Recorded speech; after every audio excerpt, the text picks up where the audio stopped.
कई घटनाओं में हमको दिखाई दिए हैं, ऐसा देखा है। वो निर्भय होकर, कोई भय नहीं लगा, ऐसा देखा।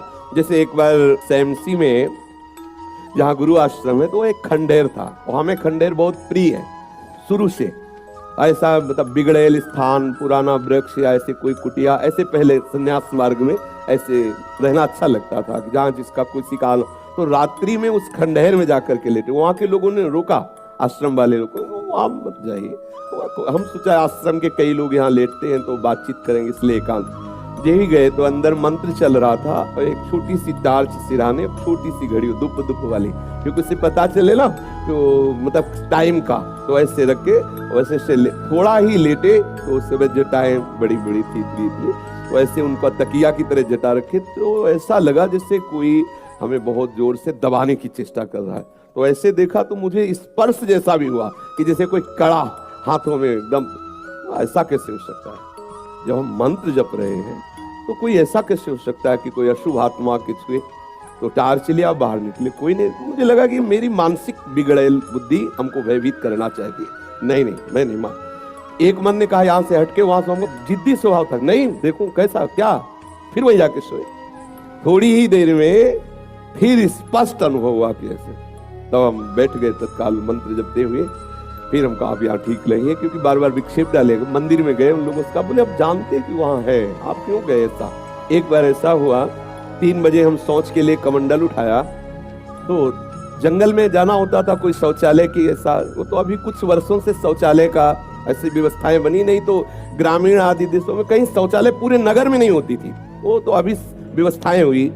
तो कमंडल लेकर शौच के लिए निकले, तो देखा कि गांव के बाहर एक नववधु लोटा लिए शौच के लिए जा रहे हैं। तो हम खड़े हो गए कि ये जिस दिशा को जाए उससे विपरीत दिशा में हम थे। वो खड़ी हो गई। फिर विचार किया कि हमें लगता है ये यहीं शौच में बैठना चाहती, तो हमने रफ्तार बढ़ाई।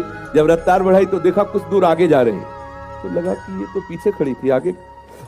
हमारा ये था कि हम कभी डरने वाली स्थिति में अपने को नहीं खड़ा करते हैं। हमारे मन में आया नहीं, ये मेरा भ्रम है, वो हमसे आगे निकल गई होगी। जब वो आगे गई तो हम पीछे मुड़े, तो देखा हमारे दूसरे रास्ते में खड़ी। अब हमें पक्का विश्वास हो गया कि ये कोई स्त्री नहीं है, कोई पतित आत्मा है जो इस रूप में है। तो जोर से भगवान नाम उच्चारण खत्म किया, ना कोई भय और ना वो हमें दोबारा दिखाई दी।